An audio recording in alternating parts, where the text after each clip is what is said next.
For the past year, Tokyo has been suffering harsh rainy weather, but there's still hope from a sunshine girl who can make the weather better again. This is a story of faith. To believe or not to believe is up to us. Hodaka Morishimi is a 16-year-old boy who has run away from his home in hopes to have a better life in Tokyo. He's traveling by a cruise to the Kanto region, away from his family and friends. Life in Tokyo, however, is not that simple, but still, Hodaka is looking forward to it. As the cruise closes into the shores of Tokyo, there's a storm warning on the ship. Hodaka, who loves rain, rushes out to embrace it. He runs to the deck of the ship. Suddenly, a large wave hits the cruise, and Hodaka almost falls overboard. But it is saved by a middle-aged man named Kisuke Suga. Thankful for what he has done, Hodaka asks if he can get him something. The man asks for an expensive beer. When they part, Suga gives him his name and his card if he ever needs help. Hodaka, however, doesn't want anything to do with the man. Life in Tokyo is as much as more than what Hodaka expected. He cannot get a single job since he's a runaway and he has no student ID. Hodaka is forced to go from one place to another searching for decent food and a place to live. It's almost always raining, and Hodaka spends most of his day's expenses on hot baths. Life is frustrating and saddening. Having almost run out of money and with no luck with any job, a frustrated Hodaka cowers outside an apartment when suddenly a man appears from inside, alongside two beautiful women. He trips the boy over just to show off. Hodaka stumbles upon a trash bin, spilling it all over the floor. As the humble boy tries to clean it up, he finds a bag lying around. Not knowing what else to do, he picks it up. He then heads to a restaurant and sits down. After much contemplation, he looks at what's inside. It's a gun. A toy gun, surely, Hodaka thinks, and puts it back. He brings out Suga's name card and takes a look at his office's location. It's his last hope, and Hodaka isn't thrilled at all. He reminisces of the days when he was at his hometown, the day when he saw the moving light. Suddenly, a girl from the restaurant comes to him and gives him a burger. She smiles and leaves Hodaka perplexed. Hodaka enjoys the burger regardless. It's the best meal he's had in the 16 years of his life. Sometimes one single moment can make everything start to fall into place, and this is that moment for Hodaka. After this, Hodaka makes his way to Suga's office. He enters to see a beautiful woman lying asleep on the sofa. She gets up and introduces herself as Natsumi. Natsumi doesn't disclose her relationship with Suga, so Hodaka, having experienced a lot of weird stuff in Tokyo in the last few days, assumes she is Suga's mistress. Suga arrives a few moments later, and both of them offer Hodaka a job. They're actually writers who write columns on supernatural stuff in various magazines in Tokyo. Hodaka is hired instantly, and as a bonus, the job includes food and accommodation. Almost all of Hodaka's issues are cleared at once. His new life has now started. The job starts almost instantly, and Hodaka is asked to interview people who have experienced or witnessed some supernatural activities. Suga gives him a tip to start with: 100% Sunshine Girl. They interview a psychic, some old couples, and even children. Most of his time, Hodaka works on recording the interviews and transcribing them to the laptop, and the rest of the day he helps Suga and Natsumi with household chores. Life is hectic and fast, but Hodaka has started to enjoy it. The rain continues to fall in Tokyo almost every day, but now that Hodaka has a roof to stay under, none of it matters. One day, as Hodaka is strolling down the street, he notices the girl who had handed him the burger the other day being escorted by two men. One of these men is the same arrogant guy who tripped Hodaka for no reason at all some days ago. The girl looks scared, and Hodaka feels there's something wrong going on. He quickly rushes to the scene and pulls her away. They start running. For some reason, the girl doesn't even question him until, well, they are surrounded. The guy brings Hodaka down and starts punching him. Not knowing what to do, Hodaka pulls out the gun from a few days earlier. The men laugh at the toy gun, but when Hodaka fires it, it turns out to be real. The bullet lands centimeters away from the man and strikes the lamppost. All of them are shocked. The girl takes this opportunity to free Hodaka from the man's grasp, and they both run away. They take shelter in an abandoned building. It's safe to say that she is pretty bummed about the fact that Hodaka pulled out a literal gun. Hodaka tells her that he thought it was a toy, which is why he kept it.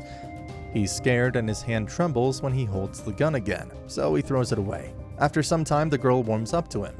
She tells him that she was letting go of her last job and stumbled upon the man for another job. The girl realizes that Hodaka is a runaway. She finds him a little lost and scared, so she takes him to the top of the abandoned building. There's a small shrine built on top. She tells him that it's hard to enjoy Tokyo with such rainy weather.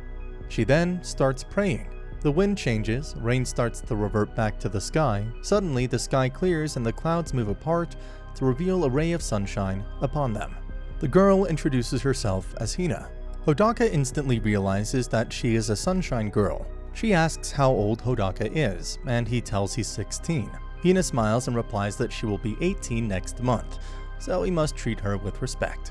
The rain returns once again, and people all over Tokyo start witnessing weird objects that look like fishes that arrive along with the rain. Natsumi and Hodaka watch various posts about this online. Natsumi remembers what a guy told them during their interview, that there is a world full of an ecosystem larger than the ocean up in the sky. Hodaka then heads to Hina's place where they had agreed to meet. When he reaches the door, he comes to his senses. It was the first time he had ever visited a girl's house. Before he can prepare himself, the door opens and Hina greets him cheerfully. She lives alone with her brother. They both enjoy the lunch Hodaka brought with him. After lunch, Hodaka shows Hina some of his ideas. He thinks that she can use her powers to earn money rather than do a job in the harsh nightlife of Tokyo. They create a website where people can order her services for a clear day. Just as they press the button to publish the website, Hina's younger brother Nagi, Hodaka instantly realizes that he's the same middle schooler who was juggling 5 girlfriends.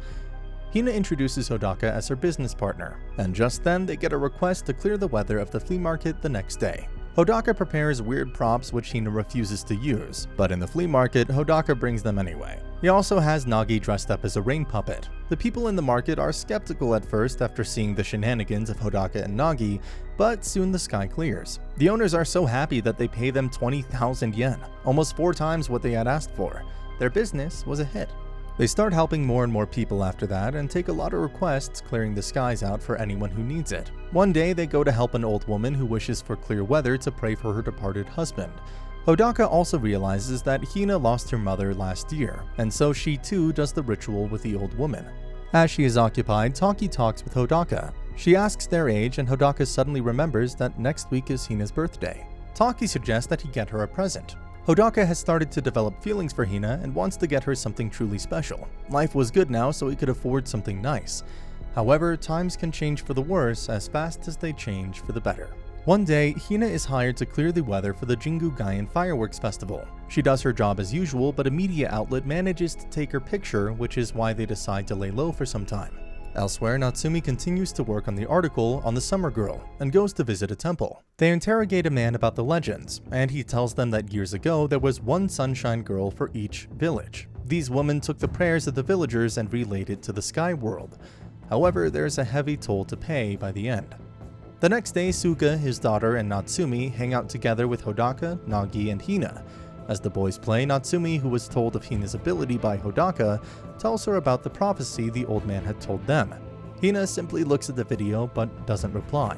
The rain keeps falling in Tokyo, and the man who had beaten up Hodaka is caught by the police. They aren't actually after him. The gun that Hodaka was using belonged to one of the cops who had dropped it.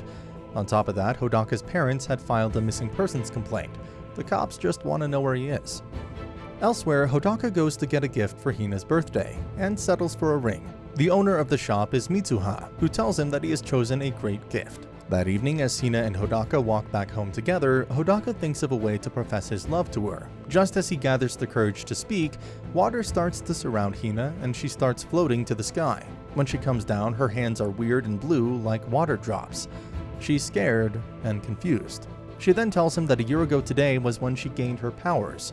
Her mother was sick, and so she prayed and prayed that she could have one good sunny day and walk alongside her mother. She accidentally stumbled upon the shrine on the abandoned building praying, and that's when she gained her powers as a sunshine girl. She got connected to the sky.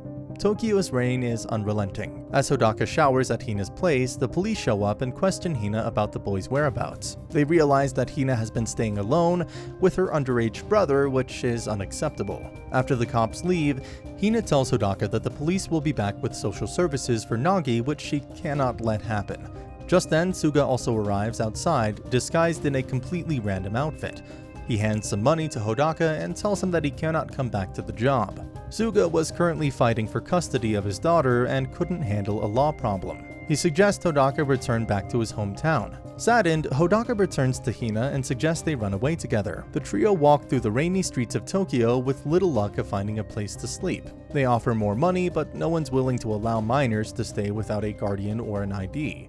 The media reports that today is going to be the rainiest day of the year, and there is an increasing danger of floods and tsunamis. Soon the streets start flooding and the air gets chillier. The whole of Tokyo is affected by this. Suddenly it's snowing. The weather is all sorts of crazy. They are suddenly apprehended by policemen. They have been searching for Hodaka for possession of a firearm and running away from home. Hodaka runs away and tells Hina to take Nagi with him and flee in the opposite direction. Hina watches the policemen rough up Hodaka, and she can't bear it. She rushes to help him. In her anger, the sky grumbles, and lightning strikes a nearby truck, creating a huge blast. They take this opportunity to run to a super exclusive and expensive hotel, which costs 28,000 yen just for a night. Money is no issue for them, and they agree to stay there. The rooms are large and unlike anything they have seen before. All of them have a grand time taking showers, eating great food, and singing karaoke. At this moment, Hodaka wants nothing but this. He prays to God that even if there is something better for him, he doesn't want anything more than this. That night, Hodaka hands his gift to Hina, who is very happy to receive it, but she soon gives him the bad news. She tells him that Natsumi had told her Sunshine Girls are actually human sacrifices. Hodaka doesn't believe it at all, but Hina shows him her body. It's almost already turned to liquid. She tells him that once she is gone, the weather will return to normal because such is the fate of a Sunshine Girl. Hodaka is lost for words, but tells her that they will stay together no matter what. The next day when he wakes up, Hina is gone. The police have also caught up with them and they take Hodaka to the police station and Nagi to social services. On their way, Hodaka hears that Hina was actually only 15 and had faked her ID to get a job. He realizes that he was depending on someone younger than him instead of helping them.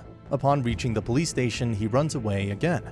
He's determined to bring back Hina from wherever she is. The policemen follow him, but he's aided by Natsumi, who gives him a ride on her scooter. She takes him close to the abandoned building, but is stopped because of the flooded streets. The sun is high and clear in the sky, and the weather is slowly becoming normal. Hodaka races through the train tracks to reach the abandoned building. He gets apprehended by Suga, who just wants him to stay out of trouble, and even the police. But he manages to get to the shrine on top of the building, wanting to save Hina. As soon as he reaches the shrine, he's dropped to the sky and sees her. Hina leaps towards him and they both start falling down. Hodaka tells her that she no longer needs to take other people's prayers. She will only pray for herself. Hina is hesitant as her return would make the weather worse, but Hodaka tells her that he doesn't care about the weather. She is more precious to him than any sunny day. 3 years have now passed and the weather in Tokyo never really recovered. The whole city was now flooded. After the incident, Hodaka had been sent back to his hometown and was on probation. He could have gone back to Tokyo, but he waited till the day of his graduation. After graduating high school, he headed back to Tokyo with hundreds of questions in his mind. Did he do good? Was it worth it? Was the fact that Tokyo was now drowning his fault? But just when he sees Hina, all of those questions vanish. He's sure that he chose this and that's what matters to him. He has faith. The pair embrace after meeting after such a long time, and Hodaka tells her we'll be alright. Subscribe for more videos like this, turn on the notifications, and leave a like to help the channel out. Thanks for watching.